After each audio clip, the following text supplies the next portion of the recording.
In Colorado's 3rd District, we did have a very close election, but we also had 50,000 Republicans not show up to vote. So just to be clear, Ms. Boebert, you blame Republican voters for the fact that you nearly lost a safe seat and not your own conduct.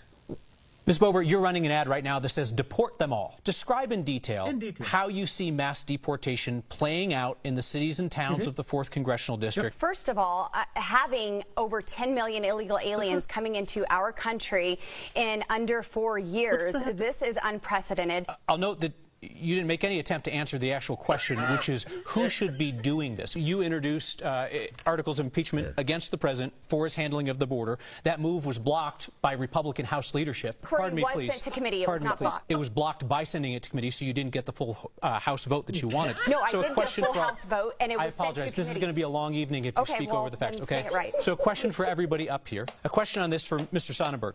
You have also called for mass deportations, and let's talk about that economic impact. Absolutely. I would use the police. I would use the National Guard. Those people aren't the ones working. Those people are the ones causing the crime to go up in Denver and the area around. Imagine, if you will. Do you have any evidence to support that? Because law enforcement has not put that forward. I'm just curious where you're getting that causation. How would that work if the National Guard or the military were to come into Douglas County where you live and start rounding people up? I think that it is time that we take it very seriously for what it is. Would you like to answer the question? I will, because I do. Mr. Holtorf, you've been interrupting people constantly. I would ask you to stop. Ms. Flora, could you please answer the question? Yes. Bringing an out-of-state National Guardsman or the U.S. military in Douglas County, do you feel like that would work? And we also, by the way, have to stop the President of the United States from suing border states who are doing their own work. The question was about the actual work of rounding people up in Douglas County. But we took a couple tries at that. Ms. Boebert, this session of Congress is on track to be one of the least productive in history in terms of the bills passed. Your Republican House colleague Andy Biggs said, "We have nothing to go out there and campaign on."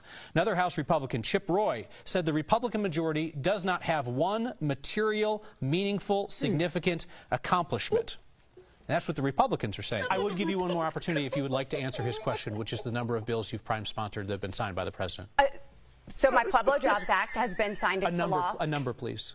That is one. Got it. Ms. Flora, you've called on all parents to pull their children out of public elementary and middle schools, and last week the Colorado Republican Party told parents to pull their children out of all public schools. If parents were to take your advice seriously and pull all the kids out of public schools, what would America without a public education system look like?